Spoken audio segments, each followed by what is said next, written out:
الحمدللہ رب العالمین والصلاة والسلام علی من کان نبیا و آدم بین الماء والطین وعلی آلہ و اصحابہ اجمعین اما بعد فاعوذ باللہ من الشیطان الرجیم بسم اللہ الرحمن الرحیم یا ایہا الذین آمنوا لا تقولوا راعنا وقولوا انظرنا واسمعوا وللکافرین عذاب علیم۔ صدق اللہ العظیم۔ اللہم صلی علی سیدنا مولانا محمد وعلی آل سیدنا مولانا محمد صلاۃ دائمۃ بدوام الملک الحی القیوم۔ آج کی ہماری اس روحانی تربیتی نشست کا عنوان ہے نظر۔ قرآن مجید فرقان حمید کی جو آیت مبارکہ تلاوت کرنے کا شرف حاصل کیا، پہلے اس کا ترجمہ، شان نزول اور پھر نظر کے متعلق چند گزارشات۔ وما توفیقی الا باللہ العلی العظیم۔ آپ جانتے ہیں کہ اللہ تبارک و تعالی نے قرآن مجید فرقان حمید میں جا بجا اپنے محبوب صلی اللہ علیہ وسلم کی بارگاہ کا ادب احترام سکھایا ہے، بتایا ہے۔ یہ آیت بھی اسی ضمن میں نازل ہوئی۔ واقعہ یہ تھا کہ نبی پاک علیہ الصلوۃ والسلام جب خطاب فرماتے، گفتگو کرتے، تبلیغ فرماتے، تو صحابہ اکرام رضوان اللہ تعالی علیہم اجمعین آپ کی محفل میں باادب ہو کر بیٹھے ہوتے، تو کوئی بات اگر سننے سے رہ جاتی تو وہ عرض کرتے، رعینا یا رسول اللہ صلی اللہ علیہ وسلم، اے اللہ کے رسول ہماری رعایت فرمائیے، یعنی کرم فرماتے ہوئے اس بات کو دہرا دیجیے۔ نبی پاک علیہ الصلوۃ والسلام اس بات کو دہرا دیتے تھے۔ کافروں نے، جن کی نیتوں میں فتور تھا، انہوں نے جب یہ لفظ دیکھا تو عربی میں راعی کے معنی چرواہا، انہوں نے اس لفظ کو بگاڑ کر راعینا کر دیا، یعنی معاذ اللہ ثم معاذ اللہ، اے ہمارے چرواہے، اور یہ لفظ بگاڑ کر ذات پاک محمد مصطفیٰ صلی اللہ علیہ وسلم کی گستاخی کرنے لگے۔ اب غور کیجئے، صحابہ نے اس لفظ کو رعایت کے معنی میں استعمال کیا اور کافروں نے اس لفظ کو گستاخی کے معنی میں استعمال کیا۔ صحابہ کی نیت پر شک نہیں کیا جا سکتا۔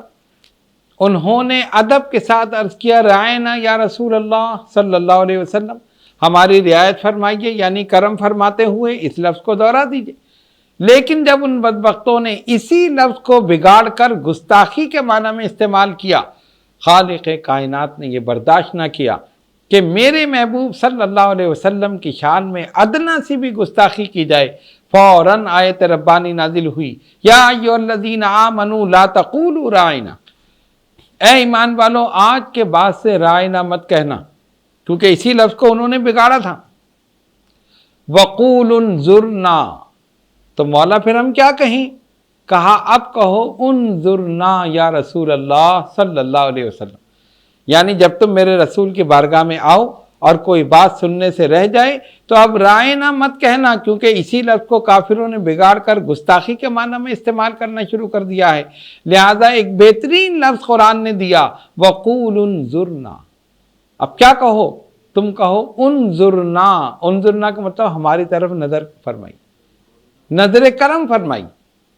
مفسرین نے لکھا انظر عن اللطف والرحمہ، انظر عن اللطف والکرم، یا رسول اللہ کرم کی نظر فرمائی، یا رسول اللہ رحمت کی نظر فرمائی صلی اللہ علیہ وسلم۔ اور آپ غور کریں کہ جس پر ایک نگاہ کرم نبی پاک علیہ الصلوۃ والسلام کی ہو جائے، اس کی دنیا بھی سنور جائے، اس کی آخرت بھی سنور جائے۔ ہم تو ایک نظر کے طالب ہیں، تو یہی ایک بہترین لفظ، پیارا لفظ اللہ تعالی نے دیا، انظرنا۔ اس لیے ہم کہتے ہیں یا رسول اللہ انظر حالنا، یا حبیب اللہ اسمع قالنا، اننی فی بحر غم مغرق خذ یدی ساحل لنا اشکالنا۔ انظرنا، نظر فرمائی۔ اب آئیے جو ہمارا موضوع ہے نظر، اس پر ہم آتے ہیں اور یہ دیکھتے ہیں کہ نظر کیا ہے۔ نظر بڑی عجیب چیز ہے، نظر اچھی بھی ہوتی ہے، نظر بری بھی ہوتی ہے، نظر نیک بھی ہوتی ہے، نظر بد بھی ہوتی. کیوں؟ حدیث شریف کے مطابق نظر لگنا یہ ثابت ہے. بہت لوگ کہتے ہیں جی نظر نہیں لگتی، احادیث شریف میں یہ موجود ہے، اس وقت اس کے ذکر کرنے کا وقت نہیں. نظر لگتی ہے، بچوں کو بھی بڑوں کو بھی، سب کو نظر لگتی، اور اس کو کہتے ہیں نظر بد. حدیث شریف میں آیا نا کہ یہی نظر اونٹ کو ہانڈی میں پہنچا دیتی، یعنی وہ نظر لگی وہ مر گیا، یا جو بھی صورت ہوئی. اسی طرح انسان کو بھی تو نظر بد سے انسان بیمار ہو جاتا ہے، نظر بد سے انسان کسی چیز کا شکار ہو جاتا ہے، نظر بد سے انسان پریشانی کا شکار ہو جاتا ہے، بہت ساری چیزیں ہوتی ہیں. تو اس کا مطلب ہے نظر بد میں تاثیر ہے. اور کتنی عجیب بات ہے کہ بہت سے لوگ بزرگوں کی نظر کی تاثیر نہیں مانتے. نہیں جی نہیں، یہ کوئی مسئلہ نہیں ہے. آپ کہتے ہیں جی فلاں کی نظر ہے ہمارے اوپر، ہمارے شیخ کی نظر ہے، بزرگ کی نظر ہے، نبی پاک علیہ الصلوۃ والسلام کی نظر ہے. بہت آگے بڑھ جاتے ہیں گستاخی میں. نہیں جی نہیں، نظر کا کچھ نہیں. افسوس کی بات یہ ہے نظر بد کی تاثیر مانتے ہیں اور نظر نیک کی تاثیر نہیں مانتے. جب نظر بد میں یہ تاثیر ہے کہ وہ انسان کو بیمار ڈال دے، تو یقیناً نظر نیک میں بھی یہ تاثیر ہے کہ انسان کو صحت یاب کر دے. اس لیے ہم یہ کہتے ہیں کہ نظر بد اگر انسان کو نقصان پہنچاتی ہے تو نظر نیک انسان کو فائدہ پہنچاتی. نظر بد اگر انسان کو بیمار کرتی ہے تو نظر نیک انسان کو صحت یاب کرتی. اور یہ نظر بھی بڑی عجیب چیز ہے. یہی نظر انسان کے نامہ اعمال میں نیکیوں کا اضافہ کرتی ہے، اور یہی نظر نامہ اعمال میں گناہوں کا اضافہ کرتی ہے. کیسے؟ آئیے دیکھیں.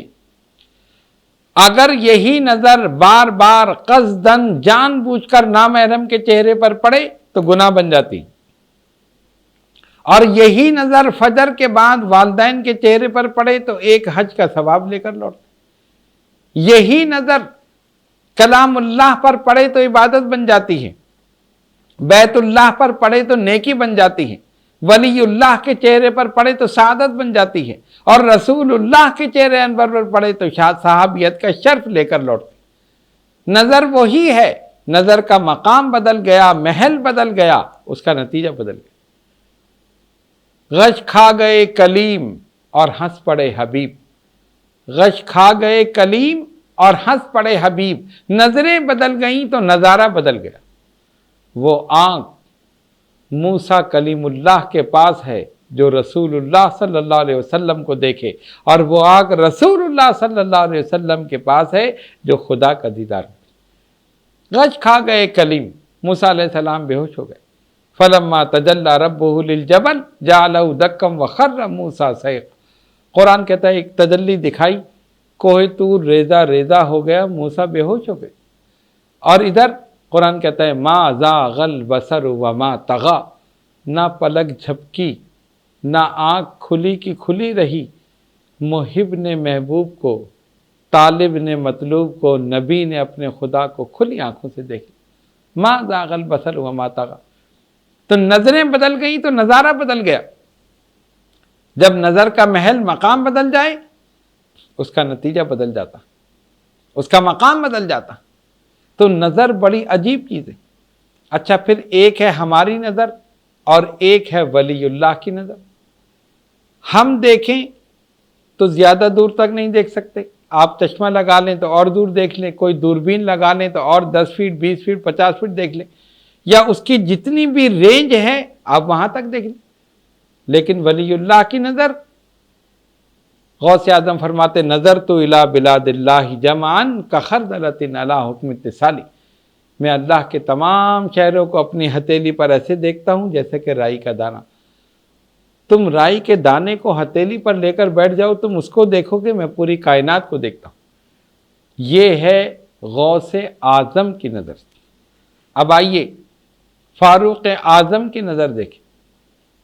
مسجد نبوی میں منبر رسول صلی اللہ علیہ وسلم پر خطبہ دے رہے ہیں، کھڑے ہیں جانشین رسول فاروق اعظم رضی اللہ تعالیٰ عنہ، اور حضرت ساریہ وہاں سے کافی دور، سینکڑوں میل دور جنگ میں مصروف ہیں. یہاں سے نظر ڈالی، میدان جنگ کا نقشہ دیکھ لیا، اور انہوں نے دیکھا کہ دشمن پیچھے سے حملہ کرنے والا ہے۔ یا ساریۃ الجبل، یا ساریۃ الجبل، یا ساریۃ الجبل، اے ساریہ پہاڑ، اے ساریہ پہاڑ۔ انہوں نے یہیں سے پکارا، اور نہ صرف پکارا بلکہ اپنی آواز بھی وہاں تک پہنچا دی۔ لوگ حیران ہوئے، یہ کیا بات ہوئی؟ بلکہ جو وہاں پر لوگ بیٹھے تھے، جو بچے تھے، وہ ہنسنے لگے کہ یہ خطبے کے دوران حضرت ساریہ کو پکارنا کہ اے ساریہ پہاڑ، پہاڑ کی طرف دیکھو۔ جب بعد میں پوچھا تو کہا جب وہ آئیں تو معلوم کر لینا۔ کچھ عرصے کے بعد جب وہ واپس آئے تو انہوں نے اس بات کی تصدیق کی، فلاں دن تھا، فلاں وقت تھا، ہم جنگ میں مصروف تھے، دشمن پیچھے سے آ کر حملہ کرنے والا تھا، سیدنا فاروق اعظم رضی اللہ تعالیٰ عنہ کی آواز آئی، یا ساریۃ الجبل، یا ساریۃ الجبل، اے ساریہ پہاڑ، اے ساریہ پہاڑ۔ ہم نے پلٹ کر دیکھا، دشمن حملہ کرنے والا تھا، ہم نے حملہ کیا اور اللہ نے ہمیں فتح عطا فرمائی۔ نہ صرف یہ کہ دیکھا بلکہ اپنی آواز بھی پہنچا دی، اپنی آواز بھی پہنچا دی۔ تو یہ ہے صحابی کی نظر۔ اسی طرح حضرت جبریل علیہ السلام اپنی حیت تبدیل کر کے مولا کائنات حضرت علی شیر خدا رضی اللہ تعالیٰ عنہ کے پاس آئے اور کہا، اے علی آپ باب مدینۃ العلم ہیں؟ فرمایا ہاں۔ سرکار نے فرمایا تھا نا، انا مدینۃ العلم وعلی بابھا، میں علم کا شہر ہوں، علی اس کا دروازہ ہے۔ انا مدینۃ الحکمہ وعلی بابھا، میں حکمت کا شہر ہوں، علی اس کا دروازہ ہے۔ تو حضرت جبریل علیہ السلام کہتے ہیں، اے علی آپ باب مدینۃ العلم ہیں، بتائیے جبریل کہاں ہیں؟ اپنی حیت کو تبدیل کر کے حضرت علی کرم اللہ تعالی وجہ الکریم سے پوچھ رہے ہیں۔ جانتے ہو مولا علی نے کیا کیا؟ ایک نظر آسمان کی طرف اٹھائی اور ایک نظر زمین کی طرف۔ فرمایا جبریل نہ تو اس وقت زمینوں میں ہے اور نہ آسمانوں میں ہے، میرے خیال سے تو ہی جبریل ہے۔ پتہ یہ چلا کہ مولا کائنات نے ایک نظر میں ساری زمینوں کو دیکھ لیا اور دوسری نظر میں سارے آسمانوں کو دیکھ لیا۔ کہا جبریل نہ تو زمینوں میں ہے نہ آسمانوں میں ہے، میرے خیال سے تو ہی جبریل۔ تو جب صحابی کی نظر کا یہ حال ہے تو پھر نبی کی نگاہ کا کیا حال ہوگا؟ جب غلام کا یہ حال ہے تو پھر آقا کی کیا شان ہوگی؟ یہیں سے یہ پتہ چل گیا کہ نبی پاک علیہ الصلوۃ والسلام کو اللہ تبارک و تعالیٰ نے ایسی نظر عطا فرمائی کہ کوئی چیز ان سے پوشیدہ نہیں ہے۔ روایت میں آتا ہے کہ حضرت موسیٰ علیہ السلام نے جب کوہ طور پر تجلی دیکھی تو ان کی نگاہ میں یہ تاثیر پیدا ہوئی کہ رات کے وقت 10 میل دور کالے پتھر پر کالی چیونٹی چل رہی ہوتی تھی، موسیٰ علیہ السلام دیکھ لیتے۔ صرف ایک تجلی دیکھی، اس سے ان کی نگاہ میں یہ تاثیر پیدا ہو گئی۔ رات کے اندھیرے میں 10 میل دور کالے پتھر پر کالی چیونٹی ہو، موسیٰ علیہ السلام دیکھ لیتے۔ اور علماء نے لکھا، مفسرین نے لکھا کہ حضرت موسیٰ علیہ السلام نے اللہ تعالیٰ کی صفات کی تجلی دیکھی۔ غور کیجئے کہ جس نے صفات کی تجلی دیکھی اس کی نگاہ کا یہ حال ہے، تو میرے آقا نے تو ذات کی تجلی دیکھی، ان کی نگاہ کا کیا حال؟ اور ان کی نظر سے کائنات کی کون سی چیز پوشیدہ ہو؟ اللہ تبارک و تعالیٰ نے سب سے بڑا مقام اور مرتبہ عطا فرمایا نبی پاک علیہ الصلوۃ والسلام کو۔ تو نظر ایسی چیز ہے، تو وہی نظر اگر ہم پر ہو جائے تو ہماری عاقبت بھی درست ہو جائے، دنیا بھی درست ہو جائے اور سارے کام درست ہو جائے۔ تو اسی لیے قرآن نے بہترین لفظ دیا، وَقُولُ انظُرْنَا، اب تمہیں کیا کہنا ہے؟ انظرنا یا رسول اللہ صلی اللہ علیہ وسلم۔ اللہ تبارک و تعالی کسی ایسے لفظ کو بھی گوارا نہیں کرتا کہ جس کو بگاڑ کر شان رسالت میں گستاخی کا ادنا سا بھی پہلو نکلے۔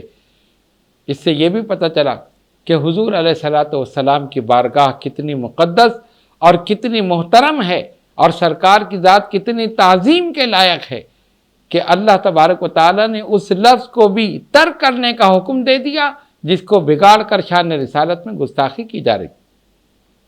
قرآن نے کہا، وَمَن يُعَظِّمْ شَعَائِرَ اللَّهِ فَإِنَّهَا مِن تَقْوَى الْقُلُوبِ، جس نے اللہ کی نشانیوں کی تعظیم کی اس کو دلوں کا تقوی حاصل ہوگا۔ پرہیزگاری حاصل ہوگی۔ یعنی اگر تعظیم شاعر کی نہیں ہوگی، اللہ کی نشانیوں کی نہیں ہوگی، تو تمہارے دلوں کو تقوی حاصل نہیں ہوگا، پرہیزگاری حاصل نہیں ہوگی۔ اور تقوی و پرہیزگاری اسی کو حاصل ہوگی جو ان نشانیوں کی تعظیم کرے گا، اور جو تعظیم کرے گا اس بات کی دلیل ہے کہ اس کے دل میں تقوی ہے، اس کے دل میں پرہیزگاری ہے۔ آدمی کتنا ہی متقی بنا پھرے، کتنا ہی پرہیزگار بن کے پھرتا رہے، لیکن اگر دل میں تعظیم رسول صلی اللہ علیہ وسلم نہیں ہے تو اس کے دل میں کوئی تقوی پرہیزگاری کبھی بھی نہیں ہوتا۔ قاضی ایاز شفا شریف میں فرماتے ہیں اللہ کی نشانیوں کی تعظیم کرنا دلوں کا تقوی ہے، تو نبی پاک علیہ الصلوۃ والسلام اللہ کی نشانیوں میں سب سے عظیم نشانی، سب سے اعلیٰ، سب سے برتر، سب سے بالا اگر کوئی نشانی ہے اللہ کی نشانیوں میں سے تو ذات پاک محمد مصطفیٰ صلی اللہ علیہ وسلم، کیونکہ آپ کی ذات پوری کائنات میں سب سے افضل، سب سے برتر، سب سے اعلیٰ، سب سے بالا ہے، اسی لیے سب سے زیادہ احترام کیا جائے گا نبی پاک علیہ الصلوۃ والسلام کا، سب سے زیادہ تعظیم کی جائے گی نبی پاک علیہ الصلوۃ والسلام۔ پتہ یہ چلا کہ اس سورہ مبارکہ کا شان نزول اور اس میں جو کچھ ہدایت دی گئی، اس سے ہمیں یہ سبق ملتا ہے کہ ہمارے آقا و مولا صلی اللہ علیہ وسلم کی تعظیم ہر حال میں واجب ہے، لازم ہے، ضروری ہے، اور سب سے زیادہ تعظیم نبی پاک علیہ الصلوۃ والسلام کی پوری کائنات میں سب سے زیادہ تعظیم حضور علیہ الصلوۃ والسلام کی جائے گی۔ اگر ہمیں کوئی ایسا لفظ ملے جس کے معنی اچھے ہوں مگر اسے بگاڑ کر سرکار کی ذات یا ان کی بارگاہ کی ادنا سی بھی بے ادبی یا گستاخی کا پہلو نکلتا ہو تو قرآن ہمیں یہ درس دیتا ہے کہ اس لفظ کو ترک کر دو، اس کو چھوڑ دو۔ جس طرح کہ رائنا کا لفظ قرآن نے کہا لا تقولوا رائنا وقولوا انظرنا، ایک بہترین لفظ دیا انظرنا یا رسول اللہ صلی اللہ علیہ وسلم، اے اللہ کے ابھی ہماری طرف نگاہ کرم فرمائے۔ اور حقیقت حال یہ ہے کہ حضور پرنور صلی اللہ علیہ وسلم کی ایک نگاہ کرم جس کی طرف ہو جائے، خدا کی قسم اس کی دنیا بھی سنور جائے، اس کی عقبہ بھی سنور جائے۔ اللہ تبارک و تعالی ہم سب کو عمل کی توفیق عطا فرمائیں، اور نبی پاک علیہ الصلوۃ والسلام کی سچی محبت، سرکار کا ادب، احترام، تعظیم، یہ سب ہمیں کرنے کی توفیق عطا فرمائے۔ وآخر دعوانا ان الحمد للہ رب العالمین۔